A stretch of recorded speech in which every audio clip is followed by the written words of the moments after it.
안녕하세요. 지난 시간에 이어서 계속해서 하나님의 속성, 혹은 하나님의 성품에 대해서 우리가 공부를 해보도록 하겠습니다. 지난 시간에 저희는 이제 하나님의 불변성에 대해서 우리가 생각을 해 봤어요. 하나님이 이제 불변하신다라고 하는 것은 방법론적으로 보면 이제 부정의 법칙이 적용이 된 거죠. 이건 이제 하나님과 이제 피조물과의 어떤 그 비교 혹은 뭐 대조와도 관련된 거예요. 일단 피조물은 다 변하죠. 변하는데 하나님은 이제 변하지 않는다는 거. 그게 소위 말하는 이제 불변성이죠. 영어로 이걸 이제 immutability 혹은 immutable 이렇게 표현하는데 mutable이라는 것은 이제 바뀔 수 있다는 말입니다. changeable 하다는 말이고요. I am이 이렇게 붙으면 이거는 이제 부정이에요. 그래서 하나님은 바뀌지 않는다. 이걸 이제 보통 불변하신다. 한자를 써서 표현하죠. 근데 하나님이 이제 불변하신다라고 하는 것은 크게 보면 이제 두 가지 측면을 생각할 수 있어요. 하나는 이제 하나님의 존재, 또 다른 하나는 이제 하나님의 행위. 그러니까 하나님은 존재에 있어서, 그리고 그의 행위에 있어서 하나님은 불변하신다라는 것이죠. 이거는 이제 결국 하나님이 이제 완전하신 하나님이라는 것을 전제로 하고 있어요. 하나님이 스스로 존재하는 자고, 하나님은 존재 그 자체고, 하나님은 완전하신 하나님이시죠. 그 하나님은 피조물에 의해서 혹은 뭐 내적이든 외적이든 그 무엇인가에 의해서 바뀌는 분이 아니라는 겁니다. 하나님 자신이 불변하시는 분이죠. 그것은 이제 본질상 하나님은 이제 불변할 뿐만 아니라 하나님의 행위에 있어서도 하나님은 변하지 않는다라는 거예요. 이런 이제 하나님의 불변성은 기독교 역사를 보면 전통적으로 이제 교회가 계속해서 인정해 왔던 겁니다. 특별히 이제 소위 말하는 이제 정통 신학에서는 하나님은 당연히 불변하시는 분이라고 고백하죠. 물론 뭐 그렇다고 도전이 없었던 건 아니고요. 요즘 뭐 현대 신학에서 하나님의 불변성에 대해서 의문을 제기하는 수많은 그런 신학자들 또 도전이 있죠. 그래서 이게 이제 하나님의 불변성이라는 교리가 참 이렇게 되게 중요하고 또 그러면서도 이제 우리 정통신학에서 이제 포기할 수 없는 교리인데 그럼에도 불구하고 어, 계속해서 이제 도전을 받았다. 그리고 도전을 받고 있다라고 하는 것을 우리가 이제 이야기하지 않을 수 없죠. 자, 어쨌든 이제 좀 더 이제 하나님의 불변성에 대해서 우리가 뭐 성경적 근거나 다른 속성과의 관계를 이미 살펴봤고요. 이제 역사적 측면에서 좀 더 자세히 좀 생각을 해 보겠습니다. 하나님의 이제 불변성에 대한 성경의 묘사. 우리 성경을 보면 하나님은 완전하신 분, 스스로 존재하시고 또 하나님은 이제 불변하신 분이라는 걸 뭐 우리가 어렵지 않게 알 수 있어요. 근데 우리가 이제 성경의 하나님과 이교도들의 하나님, 특별히 이제 그들의 신화에서 나오는 어떤 뭐 혹은 뭐 하나님은 이게 이제 아주 이게 대조적이죠. 사실 보면 특별히 그리스 로마 신화에 보면 뭐 신들이 뭐 조변석계 합니다. 보면 그것은 결국 그 신이 이제 혹은 그 신들이 완전한 신이 아니라는 것을 우리는 알 수 있죠. 에피쿠로스 같은 사람은 이제 그런 얘기를 합니다. 신들은 모든 점에서 뛰어난 사람들과 비슷하다. 즉 그들은 그들의 처한 위치, 직업, 그죠? 또 생각 등을 끊임없이 이제 바꾼다는 겁니다. 그래서 처한 위치. 뭐 이건 이제 그리스 신화를 보면 이거 어렵지 않게 할 수 있는 거고요. 또 이제 헤라클리투스와 이제 후기 스토아 철학자들은 이런 얘기를 하죠. 하나님은 우주의 내적 원인으로서 우주의 영속되는 흐름에 포함된다. 여기 보면 우주라는 게 보면 이 우주가 늘 이게 이제 바뀌거든요. 우리가 이제 비커밍이라고 그러는데 하나님을 우리가 존재 그럴 때 존재는 이제 빙이라고 말하면 이 우주가 계속 바뀌는데 헤라클리투스나 후기스토아 철학자들에 보면 신도 마찬가지라는 겁니다. 우주와 함께 같이 바뀌는 보통 이걸 가지고 이제 우리가 범신론이란 말을 쓰거든요. 영어로 이제 팬티즘이라고 하는데 팬이라는 말이 원래 이제 모두에게 해당되는 그런 거죠. 그래서 우주와 신이 이제 하나다. 뭐 이런 거는 우리가 뭐 요즘 드라마든 영화든 뭐 아이들이 보는 만화 영화든 뭐 이런 데서 뭐 우리가 막 쉽게 볼 수 있는 그런 신관이죠. 그래서 우주의 변화와 함께 신도 바뀌는, 그러나 성경의 하나님은 그런 하나님은 아니죠. 그리스 철학을 보면 철학은 또 종종 신의 그런 불변성에 대해서 주장을 했어요. 그래서 신은 영원히 그대로 존재하시는 유일하고 영원하시며 불변하시고 방해를 받지 않는 어떤 통치자로서 그 완전하신, 만약 신이 있다면 이 신은 소위 말하는 이제 불변한다라고 하는 것을 철학에서는 이제 인정을 많이 했죠. 뭐 대표적인 이제 플라톤입니다. 플라톤은 신의 불변성을 인정했죠. 하지만 신이 그 신의 어떤 그런 그 지극히 선하심에 대해서 단정하면서도 만물에 대한 하나님의 주권은 부정을 했어요. 결국은 이 하나님의 주권이라는 건 모든 우주 만물에 미치는 거거든요. 근데 거기에 만약에 미치지 않는 것이 있다면 신은 바뀔 수 있는 어떤 포텐셜리티를 가질 수는 있죠. 그러나 이건 이제 어떻게 보면 이론적인 건데, 플라톤은 어쨌든 신의 불변성 자체, 만약 신이 있다면 그 신은 피조물과 달리 이제 불변해야 된다는 생각에 도달한 거죠.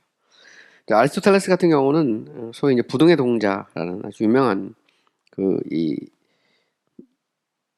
이론이 있어요. 소위 말하는 이제 신이 있다면 신은 unmoved mover라고 그러죠. 이제 신은 그 움직여지지 않으면서 움직이는 분이라는 바로 그 말입니다. 그래서 이제 우주 안에서 운동의 영속성은 영원한 부동의 존재인 첫 동자를 전제한다. 이게 이제 아리스토텔레스가 생각한 신이죠. 왜냐면 이 땅의 모든 것은 다 바뀌는데, 만약 그 신이 있다면 그 신은 그 이 땅의 모든 것이 움직이도록 만들지만, 그러나 자기는 이런 피조물에 의해서 움직여지지 않는 어떤 절대적 존재, 궁극적 존재, the ultimate being으로서의 그 이 신에 대해서 그 아리스토텔레스는 생각을 했거든요. 이런 이제 부동의 동자 개념은 뭐 아퀴나스의 그 조례 신학대전에 보면 신존재를 증명하거나 아니면 하나님의 단순성이나 불변성을 얘기할 때 이제 계속해서 등장하는 그런 개념입니다. 여기 대해서 이제 그 비판하는 사람들, 뭐 바르트가 됐든 몰트만이 됐든 과정신학자들이 됐든 그들은 이야기할 때 그 이제 unmoved에서 그 unmoved라고 하는 영어 자체가 굉장히 스테릭하다는 겁니다. 고정적이라는 거예요. 그래서 그 이 신을 마치 그 이렇게 인격적인 신이 아니라 움직여지지 않는 어떤 이 뭐라 할까요? 그 고정되어 있는 어떤 그런 신으로 그렇게 이 착각을 했다는 거죠. 그래서 이제 하나님은 이제 존재 그 자체라기보다는 이제 존재가 되어가는, 일종의 생성되어가는 어떤 그런 존재로서 이야기를 했어요. 근데 이제 아리스토텔레스 철학에서는 그건 뭐 사실 불가능한 얘기입니다. 왜냐하면 그 만약 그렇다면 그 신은 이제 잠재태를 갖게 되고, 그 잠재태를 가지고 있는 신은 진료가 되거든요. 그런 면에서 그 한계를 갖고 있죠. 그래서 어쨌든 아리스토텔레스는 만약 신이 있다면 그 신은 형상 그 자체여야 되고, 그것은 pure actuality, 순수 행동이어야 되고, 그 신은 움직여지지 않으면서 다른 모든 것을 움직이게끔 하는 어떤 그분이 바로 이제 신이라는 겁니다. 그런 신은 한 명이고 영속적이고 필연적이고 불변하고 모든 복잡성에서 벗어나고 물질 혹은 잠재성을 가지고 있지 않고 순수 에너지나 활동이며 순수 관념, 형상, 혼합되지 않는 본질이며 절대 형상이고 사물의 본질이며 제1의 실체라고 주장을 했어요. 이런 이제 아리스토텔레스적인 그런 본질 혹은 신에 대한 어떤 이해는 이제 기독교 신학에서 그 하나님을 설명하는, 성경의 하나님을 설명하는 그런 어떤 이론적 근거 혹은 아니면 어떤 용어적 표현 뭐 이런 걸로 이제 들어오게 되죠. 그래서 그 아퀴나스 같은 경우를 보면 결국 이제 신학과 철학이 이제 그 만나게 되는 겁니다. 만나게 되죠. 그래서 하나님이 누구신가라고 하는 것을 그 아리스토텔레스의 어떤 그런 철학을 가지고 와서 하나님이 어떤 분이다 이렇게 설명을 하는 겁니다. 이것은 결국 이제 자연신학과 초자연적 신학에 대해서 이야기할 때 그 은총과 자연의 측면에서 보면 그 은총은 자연을 무시하지 않는다는 겁니다.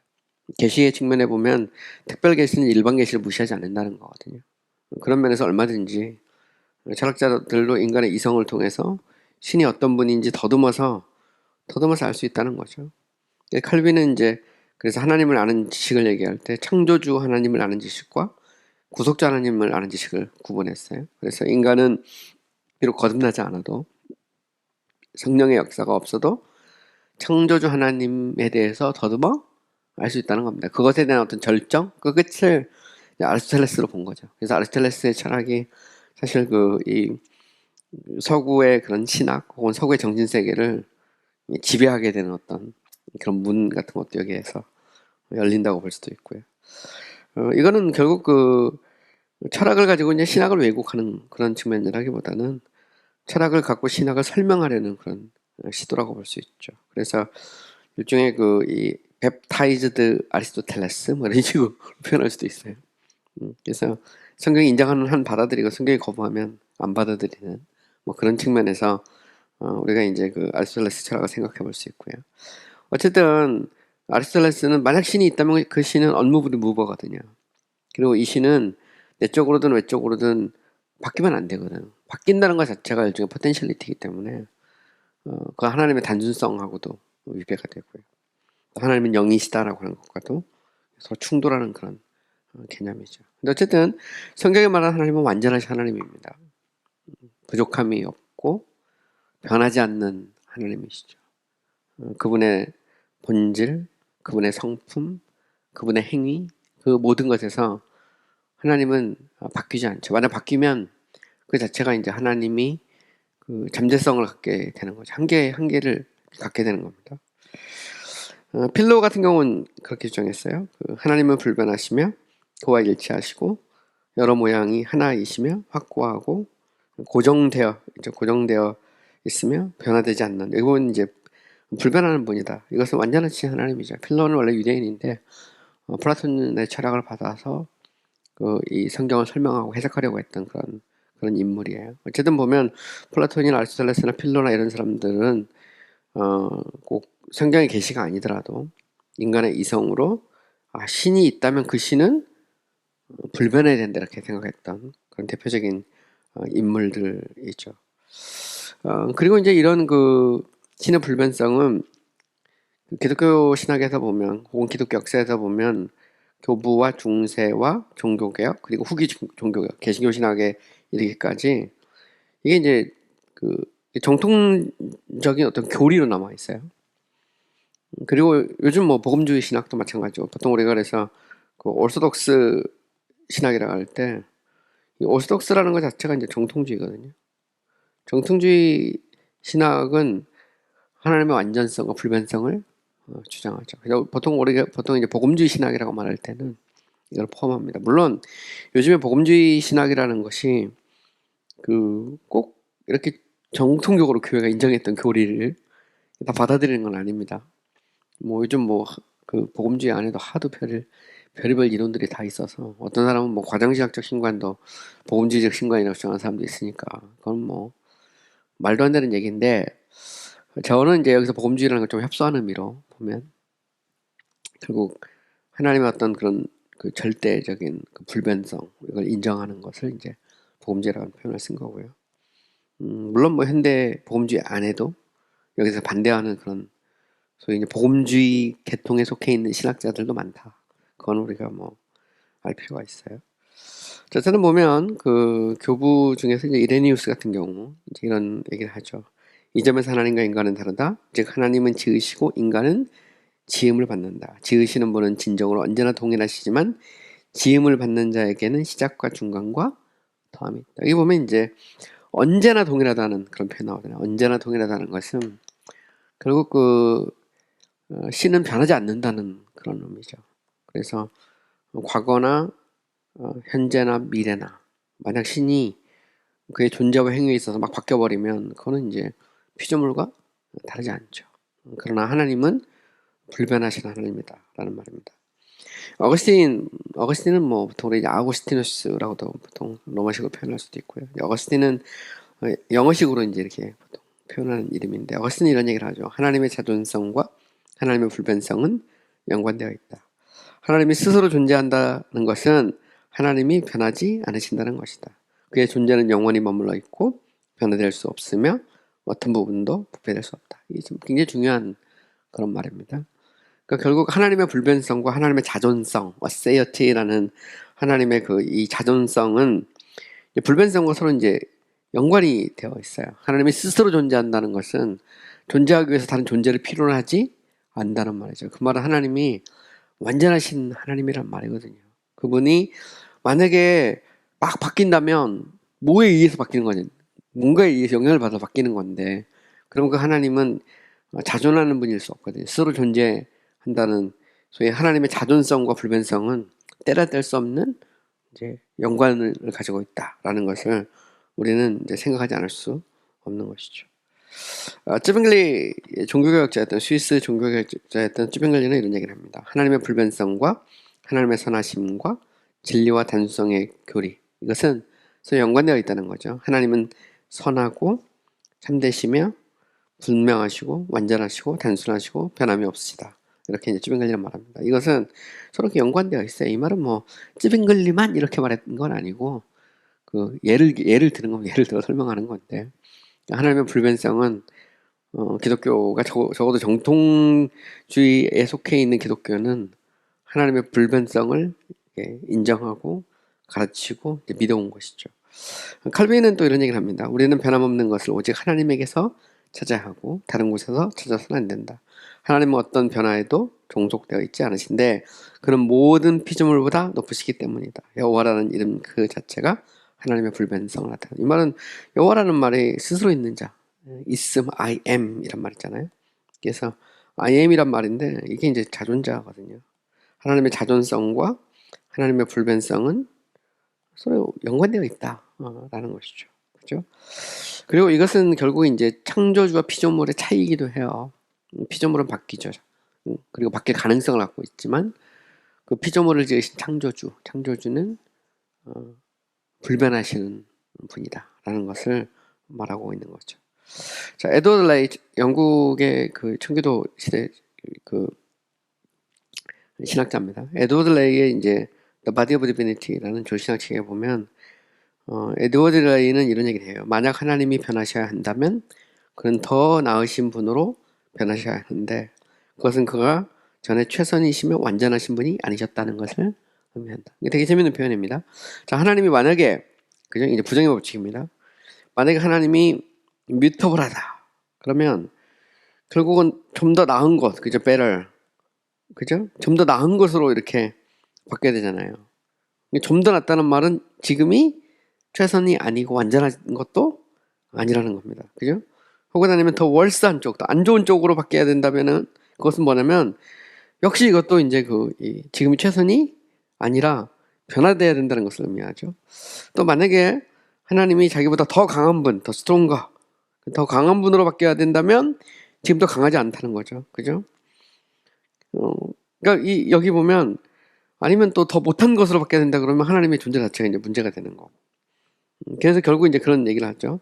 그의 생각에는 어떤 무지도 없고 그의 뜻에는 어떤 비일관성도 없고 그의 능력에는 어떤 무능도 없다. 그게 이제 중요한 표현입니다. 그래서 하나님은 보면 그의 그 생각도 그죠? 그의 뜻도 그의 능력도 보면 생각에서도 무지가 없고 뜻에는 어떤 이랬다 저랬다 하지 않는 어떤 비일관성도 없고 능력에는 하고 싶은데 할 수 없는 그게 없다는 거죠. 그러니까 결국 이 하나님은 그 불변하신다라고 하는 것 자체가 하나님의 이 불변성의 교리는 굉장히 중요한 그런 개념이에요. 결국 하나님의 생각도 하나님의 뜻도 하나님의 능력도 바뀌지 않는다는 그런 의미거든요. 근데 물론 여기에 대해서는 뭐 제가 이제 조금 이따가 자세히 생각해 보겠지만 도전들이 있어요. 소시누스나 뭐 알미니우스나 그리고 요즘 뭐 현대의 그런 수많은 그런 좀 과정신학 계통이나 아니면 뭐 보험주의 계통 안에서도 알메니우스나 이런 걸 따라가는 그런 신학자들은 하나님의 불변성에 대해서 이제 도전을 하죠. 브라켈 같은 경우 이 화란의 개혁주의 신학자입니다. 17세기 18세기 초반이죠. 브라켈은 그런 얘기를 해요. 개혁주의 신학식에 보면 합리적인 피조물은 5가지 방식으로 변화될 수 있다. 그게 존재에 있어서 피조물이죠. 피조물. 레셔널 합리적 피조물은 둘이에요. 보면 합리적 피조물은 이제 천사와 인간 둘이거든요. 근데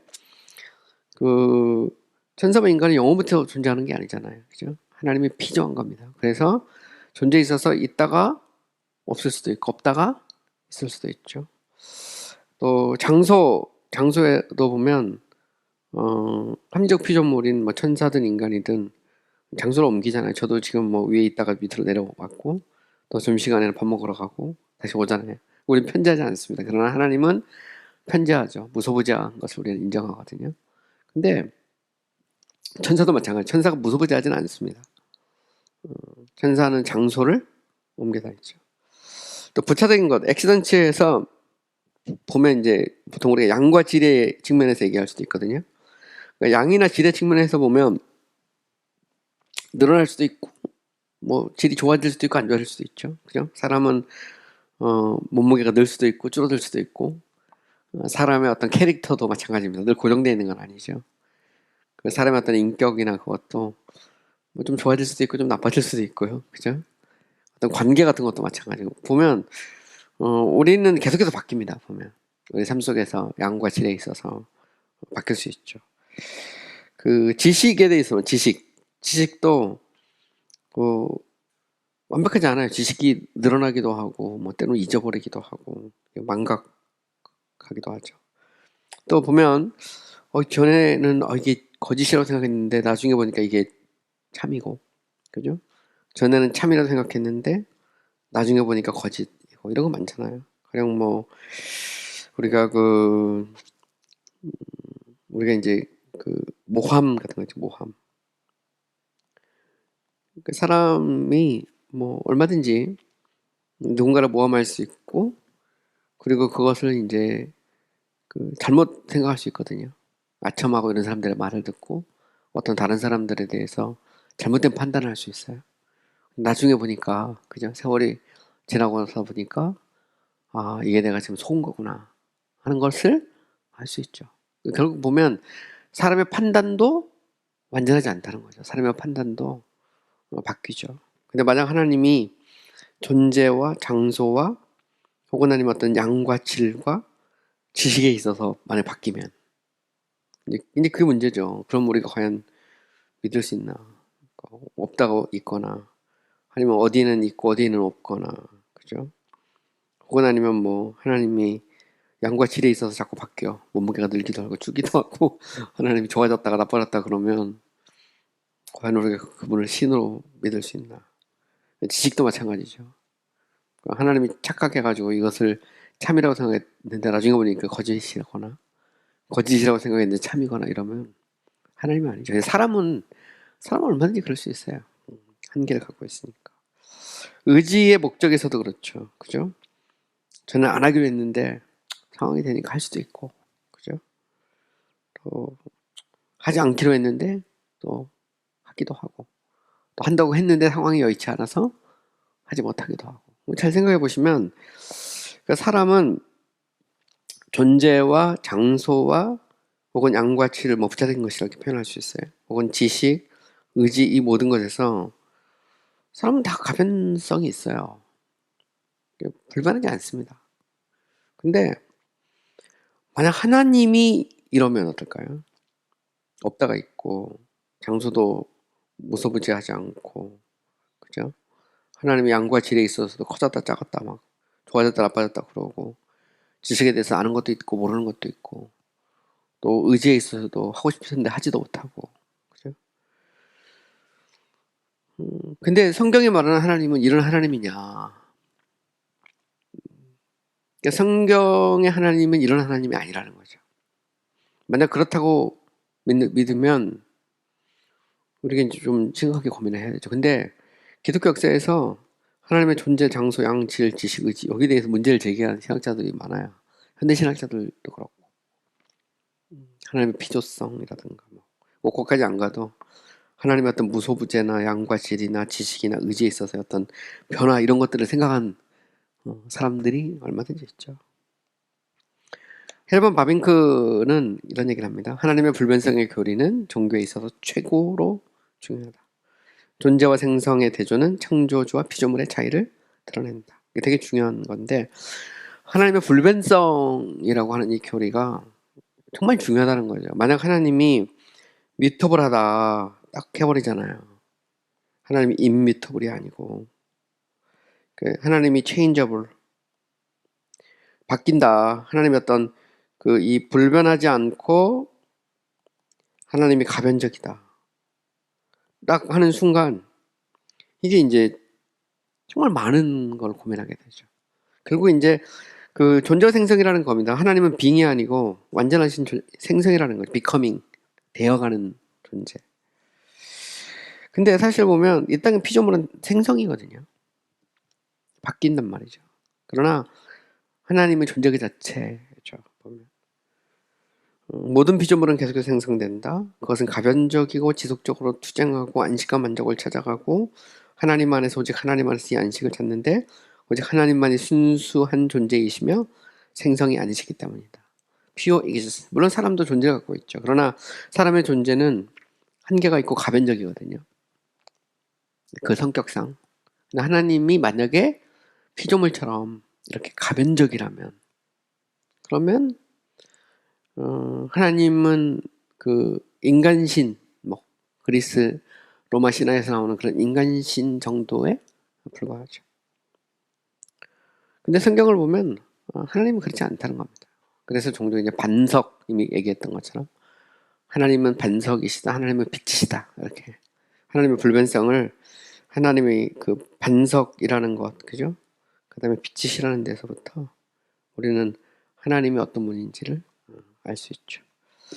자, 이제 하나님의 불변성과 관련해서는 여러 가지 이제 오해들이 있어요. 하나님이 불변한다라고 할 때, 불변성은 inactivity, 다시 말하면 하나님이 비활동적이란 말은 아니죠. 왜냐면 이제 가장 현대신학에서 비판하는 것 뭐냐면 하나님의 불변성을 주장하면 이 하나님의 불변성은 뭘 부인하게 되냐면 하나님이 인격이다. 퍼스널한 것을 부인하게 된다는 겁니다. unmoved mover라고 할 때도 unmoved 안 움직인다는 말이죠. 스테릭하다는 거예요. 너무 스태틱하다는 거죠. 하나님이 이게 딱 고정적이라는 겁니다.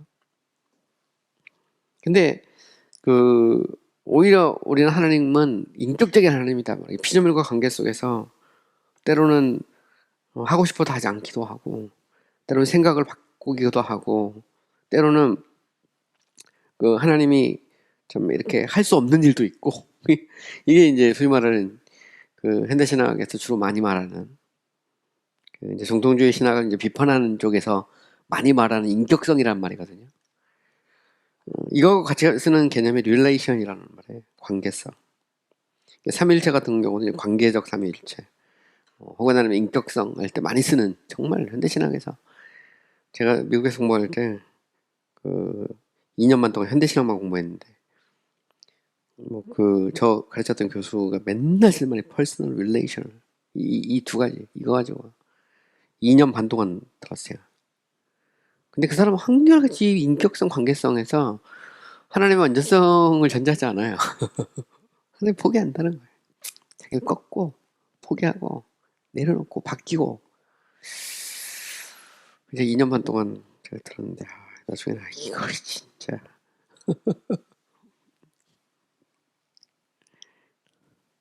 사실 불변성이라는 것은 하나님이 비인격적이라든가 혹은 아니면 하나님이 활동적이지 않다거나 그게 아니거든요. 왜냐면 잘 생각해보세요. 퍼스널하는 것 개념, 하나님이 인격적이라는 개념을 이미 이제 우리는 하나님의 spirituality, 하나님이 영이시다라는 말에서 이미 얘기를 했어요. 그죠? 하나님은 영이시다.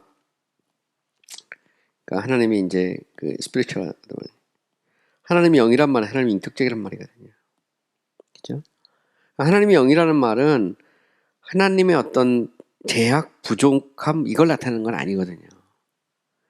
하나님이 영 그 자체라는 말 자체는 이 자체가 이미 하나님의 영이라는 건 진료가 아니라는 말이고 하나님의 pure actual, pure actuality, simple being이라는 걸 의미하거든요. 그 자체가 이미 하나님은 자존하시는 분이고 하나님은 불변하다는 것이 같이 연결돼 나가요. 이렇게. 그러면서도 하나님은 비인격적인 분이 아니거든요. 하나님이 인격적이시거든요. 그러면서도 관계를 맺어가시죠. 그러나 인격적이고 관계를 맺어간다는 것이 하나님의 불변성을 포기한다는 말이냐? 그건 아니라는 거죠.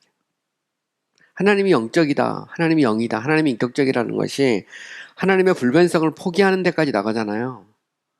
그러면 하나님 자체가 완전하진 않아요. 영인데 영이라고 할 때 그 영 자체가 뭘 의미해야 되냐면 일종의 그 가변성, 잠재성을 갖고 있어야 되거든요. 그럼 하나님은 영이 안 돼요. 진료가 돼버리거든, 그 순간에 보면. 그래서 하나님이 영이라는 것과 하나님이 단순하다는 것, 하나님이 불변하다는 것은 떨어져 있는 게 아니거든요. 근데 이제 여기에 대해서 이제 비판하는 주로 이제 현대신학적 비판을 보면 그 관계성, 인격성이라고 하는 말 속에는 이미 뭘 전제로 하냐면 하나님의 어떤 제한, 리미트를 전제로 하거든요, 자꾸. 그러니까 인간과의 관계를 맺을 때, 피조물 관계를 맺을 때 신은 자기를 리미트한다는 거예요. 그 말은 결국 뭐냐면 하나님은 영이라고 하는 개념 속에는 하나님의 불변성이란 개념이 이게 배제되어 있는 거죠. 반대하고 있는 겁니다. 인격이기 위해서 신은 불변하면 안 된다는 거죠. 바뀌어야 된다는 겁니다.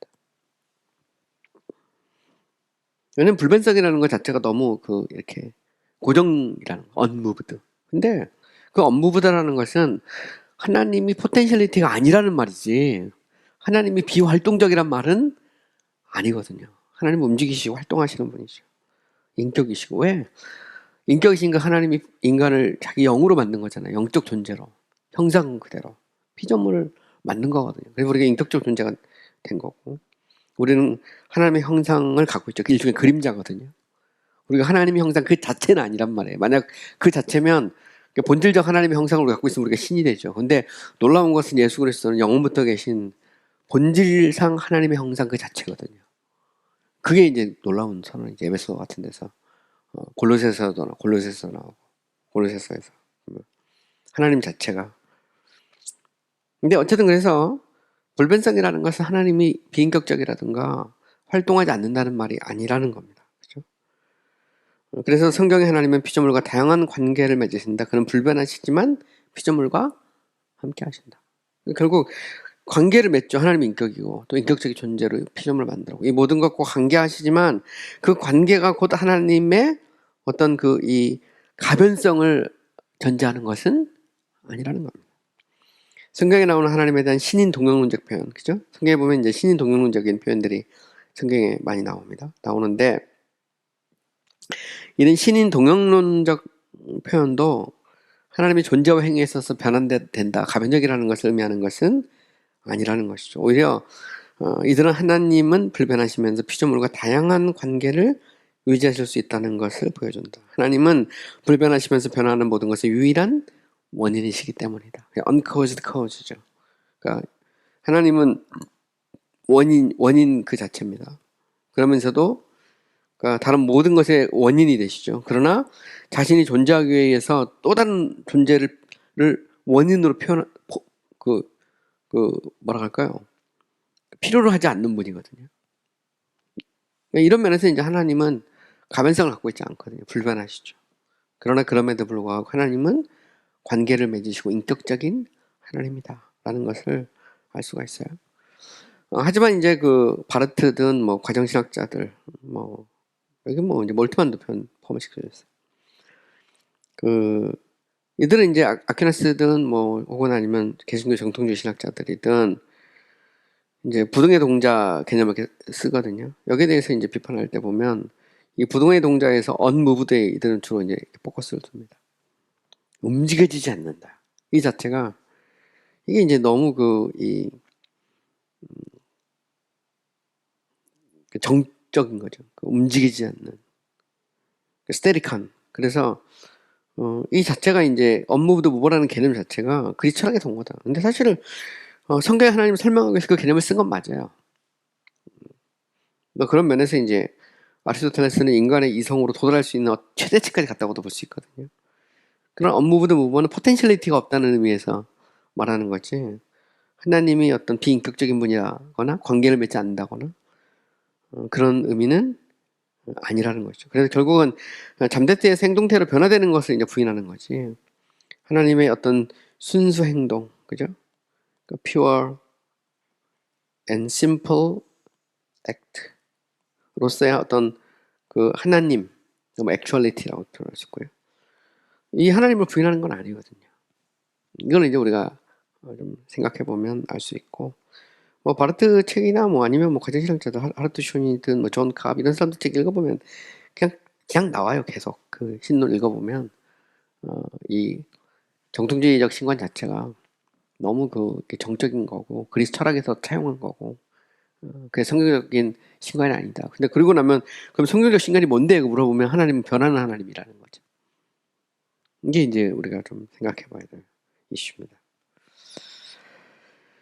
그 다음에 이제 또 하나가 뭐냐면 이제 그 하나님의 불변하다는 것과 소위 말하는 이제 불변성, 그죠? immutability의 문제하고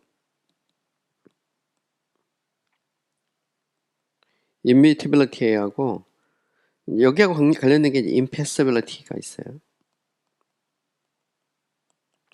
impassibility도 이것을 보통 이제 impassion, 그죠? 그래서 이 패션은 이제 보통 감정, 뭐 정서, 뭐 이렇게 보통 많이 번역하니까 보통 impassibility는 이제 무감각성 이렇게 번역하는데 사실 약간 좀 저도 뭐 무감각성이라고 번역하긴 했지만 조리신학 한국 책에서 나오는 표현대로 이게 이제 번역이 되게 어려운 그런 꼭 하나님의 감정이 없다, 감각이 없다. 그래서 without senses, 그죠? without passions 아니면 without 어떤 senses로 이렇게 해석하기 쉽거든요. 근데 이 말은 하나님의 감정이 없다거나 감각이 없다는 그런 말은 아닙니다. 원래 이제 impassibility라고 하는 것은 하나님은 내적이든 외적이든 영향을 받지 않는, 쉽게 말해서 이 변화를 경험하지 않는다는 겁니다. 감정적 변화에 있어서도. 이 말은 하나님이 그러니까 결국 이제 피조물과의 어떤 관계 속에서 하나님 때로 진노하기도 하시고 기뻐하기도 하시죠. 이게 없다는 것이 아니라 하나님은 어떤 피조물에 의해서 하나님 자체가 어떤 이 변화를 경험하지 않는다는 겁니다. 완전하신 하나님이기 때문에 자체가. 그 모든 것이 하나님의 어떤 통치, 주권, 그 아래 있다는 거죠. 그래서 이것은 하나님의 감정이 없으시다는 뜻이 아니라 하나님의 감정이 내적으로든 혹은 외적으로든 영향을 받아서 바뀌지 않는다는 말입니다. 이제 그런 의미에서 이거는 이제 impassibility 이렇게 보통 말하죠. 이거 조금 더 보겠습니다. 보면. 그러니까 하나님의 무감각성은 보통 이제 하나님의 불변성 안에서 보통 달라져요. 만약에 이제 하나님이 내적으로 감정의 변화를 경험하신다면 하나님은 가변적이라는 논리가 이제 이 성립되기 때문에 그렇죠. 이것은 하나님이 처음부터 완전하지 않으시다는 걸 전제하는데 이것은 그는 더 낫거나 더 나쁘게 바뀔 수 있다는 것을 의미하고 이 둘은 어느 것이든 성경이 말하고 있는 하나님과 모순이 된다라는 거예요. 보면 자체가. 그러니까 결국 이 말은 잘 보세요. 하나님이 이제 불변하신다는 것과 하나님의 어떤 이 무감각성이라는 거, 이것도 이제 불변한다는 거거든요. 이건 보통 이제 하나님의 감정으로 보면 하나님의 감정이 내적이든 외적이든 그 무엇에 의해서 가변적이지 않다는 겁니다. 하나님이 비인격이라는 말도 아니고 감정이 없다는 말도 아니고 그게 아니라 하나님 안에 일종의 패시비티, 수동성, 수동성이 없다라는 그런 의미입니다. 하나님이 기다리고 어쩔 수 없어가지고 하나님이 생각을 바꾸거나 감정이 바뀌거나 그렇지 않다는 겁니다.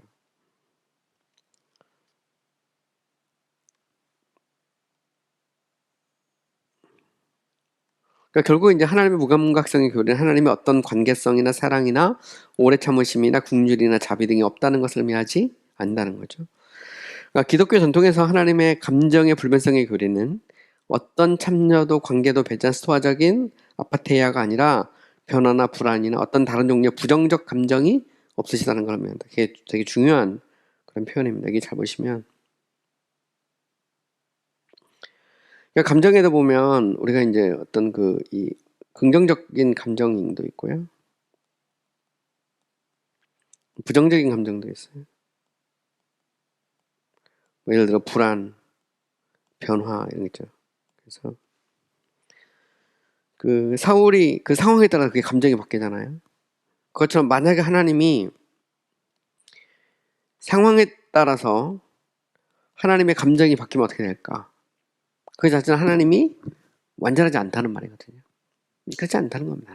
하나님은 완전하신 하나님이라는 것은 감정에 있어서 하나님은 변화가 없다는 거죠. 감정이 없다는 말이 아니라 감정에 있어서 그 어떤 것에 의해서 영향을 받아서 바뀌지 않는다라는 그런 의미예요.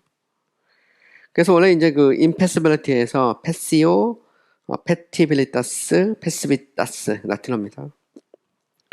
이거 어떤 외적인 행동에 의해서 변화되는 그 어떤 그 수동성, 패시비티를 의미하거든요. 그러니까 결국 이제 impassibility라는 것은 패시비티를 부인하는 겁니다.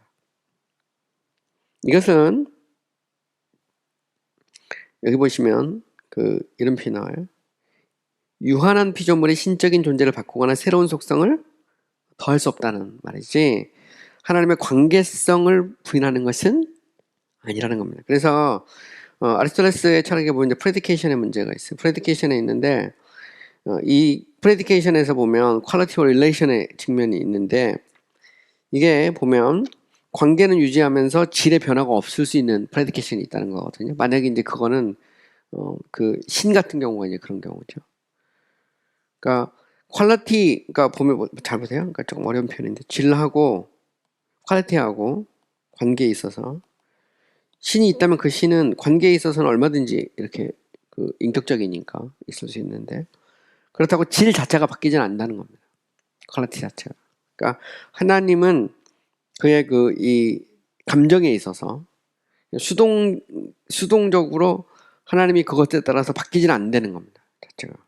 그 말은 하나님의 감각이 없다거나 감정이 없다는 그런 의미는 아니라는 것이죠. 되게 어려운 그런 얘기예요. 근데 어쨌든 하나님의 이 불변성을 다룰 때는 impassibility의 문제가 같이 따라 나옵니다. 되게 흥미로운 것은 16, 17세 개혁주의 신학자들을 보면 하나님의 성품을 다룰 때 impassibility를 따로 이렇게 구분하지 않아요. 대부분 불변성의 문제를 다룰 때 같이 나옵니다. 하지만 이제 웨스트민스터 신앙고백서나 침례교 신앙고백서에 했던 제2차 런던 신앙고백서, 웨스트민스터 신앙고백서 그대로 차용한 건데 거기 보면 이런 표현이 나오죠. 하나님에 대해서 몸이나 부분들이나 감정들이 없으신 가장 순전한 영이시며 비가시적이고 불변하시는 분. 여기 보면 하나님의 불변성을 얘기하잖아요. 근데 여기 보면 without body, parts와 passions란 말이에요. passion. 이 passion을 이제 뭘로 번역하냐? 이건 이제 그대로 그냥 번역하면 말 그대로 이제 감정들이죠. 이 감정들이 without이라는 건 없다는 말이 아니라 이게 다른 것에 의해 수동적으로 바뀌지 않는다는 그런 의미입니다. 그러니까 하나님은 항상 완전하신 하나님이기 때문에 그 주체죠. 모든 것이 하나님의 통치 아래, 하나님의 주권 아래서 하나님은 사랑할 자를 사랑하고 미워할 자를 미워하시고 하나님은 그 자신의 온전한 성품을 드러내시고 그리고 하나님이 드러내신 모든 것은 하나님의 계획과 통제 아래 하나님의 작정 아래 다 있다는 겁니다. 그 자체가. 이런 면에서 이제 완전하신 어떤 하나님이 여기도 이제 존재되어 있는 것이죠. 그 다음에 이제 하나님의 불변성과 관련해서 이제 가장 이슈가 되는 문제가 뭐냐면 하나님은 과연 자기 생각을 바꿀 수 있는가? 이게 이제 굉장히 큰 문제예요. 우리가 이제 성경을 이렇게 보면 하나님이 이제 후회하신다 뭐 이런 표현이 나오죠. 또 후회함이 없다는 표현도 나오고 또 우리가 기도를 통해서 하나님이 자신의 어떤 계획, 생각을 바꾸지 않는가? 뭐 이런 이제 질문을 해볼 수가 있어요. 그러니까 성경에 보면 하나님이 사람 되셨음을 후회했다. 한탄하신다. 저 사울을 왕으로 세운 것을 후회했다. 그죠? 이런 표현이 나오고요. 또 모세의 기도를 통해서 이스라엘 백성에 대한 심판을 거두기도 하고, 기도를 통해서 히스기야의 생명을 15년 연장시키기도 하고, 니느웨 사람들에게 내리기로 했던 심판을 거두기도 하시죠. 그러면 이 자체가 하나님의 어떤 가변성을 말하는 게 아니냐 말이죠. 이런 이제 질문할 수 있는 거죠. 그죠? 그러니까 하나님의 불변성이라면 하나님이 후회한다?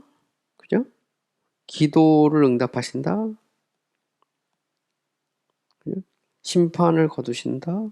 이 자체가 뭔가 하나님은 자신이 생각한 것도 피조물과의 반응 속에서 그걸 바꾸고 막 이런 분이 아니냐. 이런 이제 문제 제기를 할 수 있는 것이죠. 제가 옛날 신학교 다닐 때도 그런 글이 이제 신문에 이렇게 실린 적이 있어요. 우리의 기도가 하나님의 생각을 바꿀 수 있는가? 이제 그분은 바꿀 수 있다는 거거든요, 결론이. 정통신학에서는 기도는 하나님의 뜻을 바꾸는 게 아니라 하나님의 뜻이 이루어지게 하는 통로거든요. 그래서 주기도문에도 보면 뜻이 하늘에서 이루어진 것처럼 땅에서도 이루어지기를 기도하라 이런 말이 있어요. 근데 성경에 보면 죽이신다고 했는데 15년 연장시키고 심판한다고 했는데 심판하지 않고, 그럼 우리의 기도가 하나님의 생각을 바꿀 수 있지 않느냐, 이런 이제 질문을 할 수 있는 거죠. 여기 대해서 이제 우리가 이야기할 수 있는, 어떻게 보면 해답이라고 하면 해답일 수 있어요. 이 모든 사건은 그 순간에 존재하는 대로 상황에 따른 하나님의 현재 태도나 의도를 의미하는 것이다. 곧 상황에 따라 하나님이 다르게 반응한다는 거죠. 그러니까 가령 조금 더 우리가 좀 생각해 보면, 사람 지으셨음과 사울을 왕으로 세운 것, 하나님이 사람을 지으셨다 할 때, 그러니까 하나님이 사람을 지으신 것에 대해서 후회하셨다. 그죠? 사울을 왕으로 삼은 것에 대해서 후회하셨다. 이것은 하나님의 어떤 작정의 변화, 하나님의 실수 이런 것보다는 그 당시 어떤 현재의 모습이죠. 현재의 모습. 그들의 악함, 혹은 아니면 그들의 어떤 불순종, 그것에 대한 하나님의 어떤 반응을 나타낸다는 거예요. 그래서 이것을 이제 후회하셨다는 말은 사람들의 죄와 사울의 죄에 대한 하나님의 현재의 어떤 불쾌함을 표현하는 것이다. 이것은 다시 말해서 이 모습을 기뻐하지 않으셨다는 의미라는 거죠. 이 자체가 원래 원어적인 의미나 이런 걸 보면 기뻐하지 않으신다. 사람이 범죄한 것을 보고 괜히 잘못 만들었구나, 이게 아니고 사람의 모습을 보면서 기뻐하지 않은, 한탄하시는 그런 모습. 사울이 불순종했을 때 괜히 사울을 왕으로 세웠구나, 그 말이 무슨 얘기일까요? 하나님도 모르는 게 존재하는 거죠. 그러니까 가변적이란 말이거든요. 만들지 말아야 되는데 그게 아니라는 겁니다. 결국 그 말은 하나님의 계획과 하나님의 감정이 이제 충돌하는 거거든요. 그러니까 without passions 혹은 impassibility 혹은 아니면 immutability라는 것은 그런 의미에서의 어떤 가변성이나 수동성은 없다는 거예요. 하나님이 사람을 지었는데 잘못 지은 거죠. 하나님이 목사로 임명을 했는데 이거 목사로 세우지 말아야 되는데 괜히 세웠네. 그 말은 하나님도 모르는 게 있는 거예요. 모르는 게. 하나님 스스로가 잠재태 패서빌 일종의 잠재태를 갖는 거예요. 하나님 스스로 포텐셜리티가 있는 거죠. 완전하지 않다는 얘기거든요. 그건 아니라는 거죠. 그래서 사람 지으셨음을 한탄하셨다, 후회하셨다, 사울을 왕으로 세웠다는 걸 후회하셨다는 말은 괜히 만들었다가 아니라, 그것은 그들의 어떤 죄악된 모습을 보고 안타까워하시고 한탄하시는 어떤 기뻐하지 않으시는 어떤 하나님의 모습을 드러내는 거지, 그것이 그 하나님의 어떤 그 가변성, 존재와 행위에서의 가변성을 말하는 건 아니라는 거죠. 왜냐하면 성경에는 하나님은 불변하신다, 후회함이 없다는 표현들이 성경에 막 많단 말이에요. 우리가 이미 다 인용했듯이 성경에 널려 있거든요. 그래서 사실 성경 해석에서 이제 어려움이 따라요. 그래서 여기서 나오는 그 성경 해석의 원리가 소위 말하는 이제 우리가 그 신앙의 유비라는 걸 여기서 쓰는 거죠. 신앙의 유비라는 것은 성경의 분명한 본문을 갖고 성경의 애매한 본문을 해석하라는 겁니다. 애매한 거 가지고 분명한 모습 그 구절들을 왜곡하지 말고, 또 다른 면에서 보면 성경의 교리는 서로 연결되어 있다는 거죠. 성경에 완전하신 하나님, 하나님이 영이시다, 하나님이 이 불변하신다라고 하는 것은 다른 구절을 해석할 때도 연관성 속의 생각을 자꾸 해야 된다는 겁니다. 그걸 가지고 야, 성경은 하나님에 대해서 여기서는 이 말하고 저기서는 저 말하는 게 아니라는 거예요. 그것을 조화를 맞춰서 성경이 해석이 된다는 거죠. 성서 해석 원리에 있어서. 이게 중요한 원리입니다. 요나의 심판과 니네 사람들의 회개도 마찬가지죠. 하나님께서 요나에게 큰 성 니느웨가 멸망한다고 외쳐라 그랬거든요. 40일이 지나면. 요나가 외친 것은 이 성이 곧 망한다, 40일 지나면. 그거거든요. 근데 니네 사람들 회개해가지고 하나님이 그걸 돌이켰어요. 심판하지 않았어요. 요나는 거기서 짜증내고 화내고 막 그러죠. 근데 거기에서 하나님이 언급하지 않은 것이 있어요. 그들이 회개하지 않으면, 이런 표현. 회개하지 않으면 40일이 지나면 망한다 할 때 성경 어디를 보더라도 회개하지 않으면이란 말이 없어요. 이 말은 하나님이 회개하지 않으면 그렇게 하시겠다는 말이지, 하나님이 회개하는 것을 보고 40일이 지나면 멸망하기로 했다가 바꾼 게 아니라는 거죠. 이게 이제 성경 해석의 이제 원리입니다. 과정신학이나 뭐 이쪽에서는 그걸 그렇게 해석하죠. 하나님의 생각을 바꾼 걸 해석합니다. 후회도 마찬가지죠. 사람을 지어야 되는데, 그러니까 사람을 직접 피조하지 말아야 되는데 피조한 거고, 사울을 왕으로 세우지 말아야 되는데 하나님 왕으로 세운 걸로 해석하거든요. 과감하게 해석하죠. 그래서 하나님 안에, 근데 문제는 그럼 하나님이 후회 없다는 말과 변하지 않는다라고 하는 말씀과 이 말씀을 어떻게 조화를 이룰 것이냐라는 해석학적 문제가 그쪽에서 나오게 돼 있어요. 보면. 사실 보면 뭐 알미니안적인 어떤 해석 혹은 아니면 현대 자유주의적인 어떤 해석이 모순이 없는 게 아닙니다. 왜냐하면 성경에는 하나님은 불변하신다라는, 변하지 않는다라는 그런 표현들이 수두룩박박하거든요. 쉽게 말해서 많이 그런 구절들과 후회한다, 하나님이 어떤 꼭 생각을 바꾸는 것 같은 그런 표현들하고 어떻게 조화를 이루냐 할 때 정통신학에서는 그렇습니다. 이 자체가 하나님의 불변성과 모순되게 해석하면 안 된다는 거거든요. 얼마든지 가능하거든요. 본문을 해석해 보면 거기에 맞춰서 해석이 가능하다는 겁니다. 모세와 히스기야의 기도도 마찬가지죠. 이 상태로 그대로 머물러 있으면 이런 일이 일어날 거다 말이에요. 근데 모세가 중보하고 히스기야가 하나님 앞에 기도하잖아요. 회개. 그죠? 그 말은 넌 죽을 것이다, 하나님이 멸망시킬 것이다라고 하는 것은 그 속에 뭐가 빠져 있냐면, 말씀 안 하신 게 있어요. 그러니까 보통 우리가 이걸 갖다가 이제 하나님의 어떤 침묵이죠. 침묵.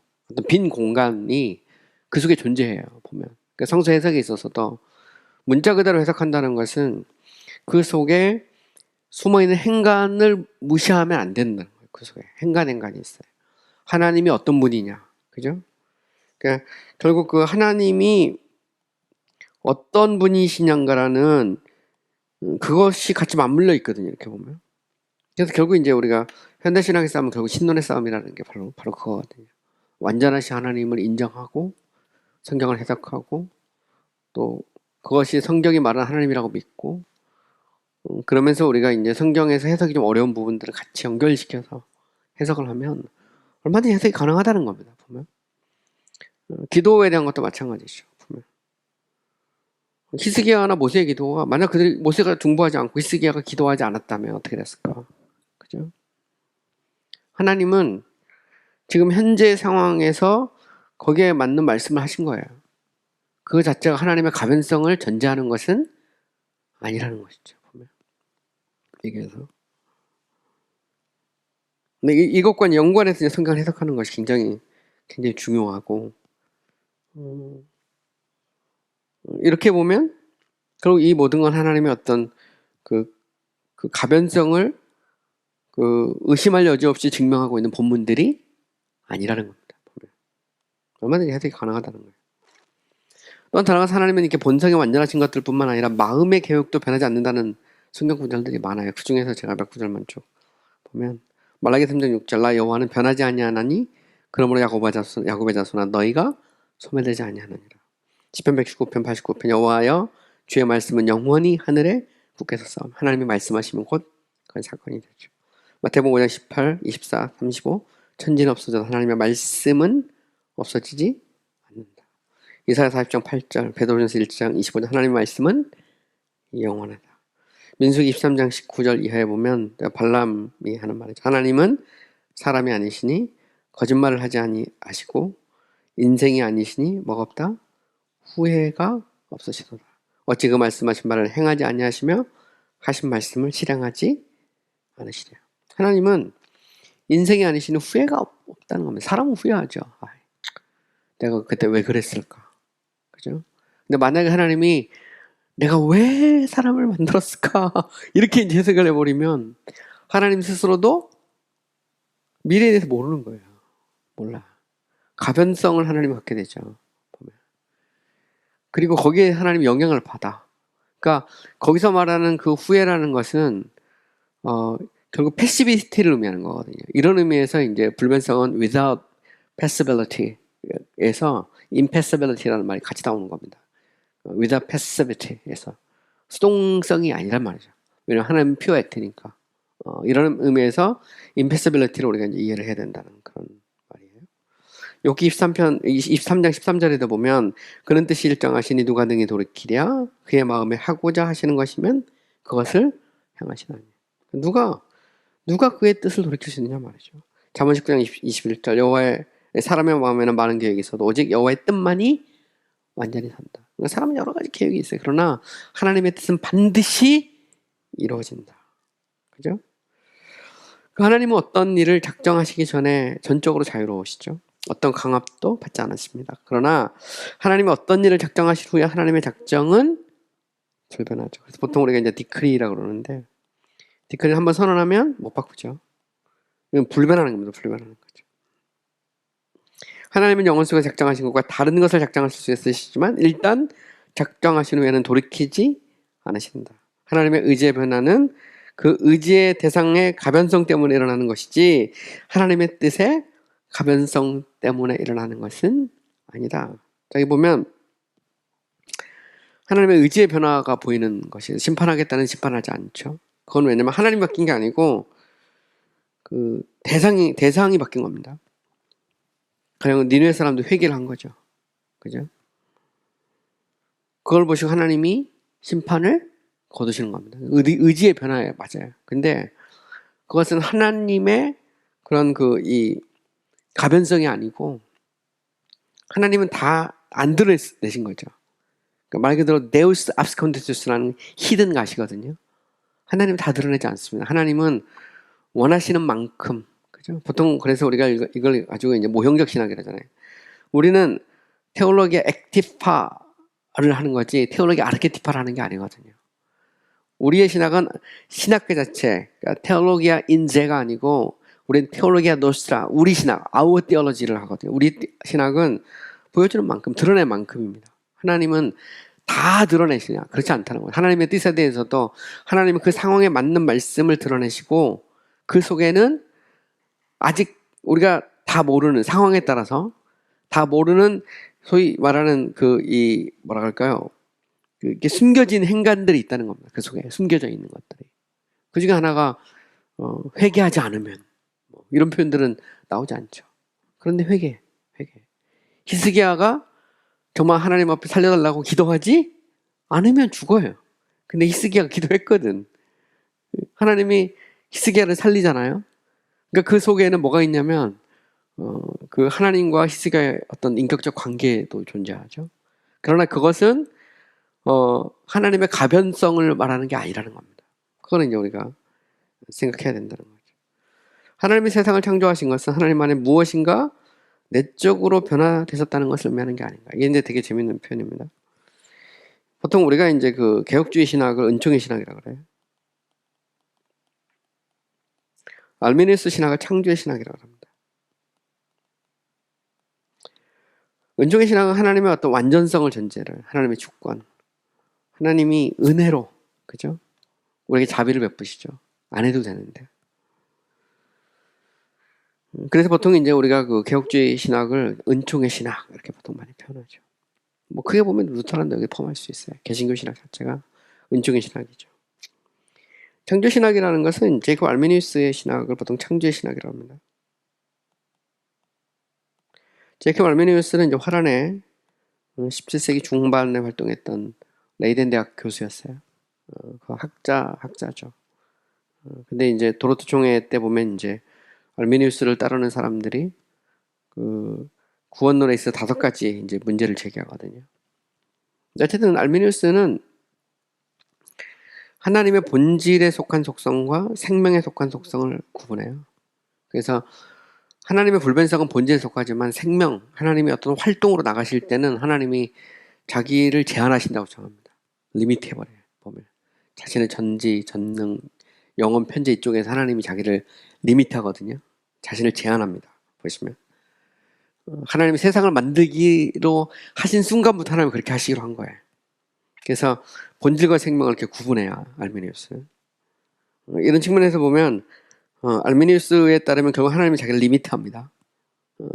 본질에 있어서는 원래는 불변하시는 분인데 행동으로 나갈 때 하나님이 자기를 리미트해버려요. 왜냐면 본질에 있어서 이거를 그게 바뀌어버리면 하나님은 이제 형이상적으로 문제가 생기니까 꼭 그건 아니라고 생각하죠. 바르트도 비슷해요. 바르트는 이 부분에 있어서 알미니우스의 길을 따라가죠.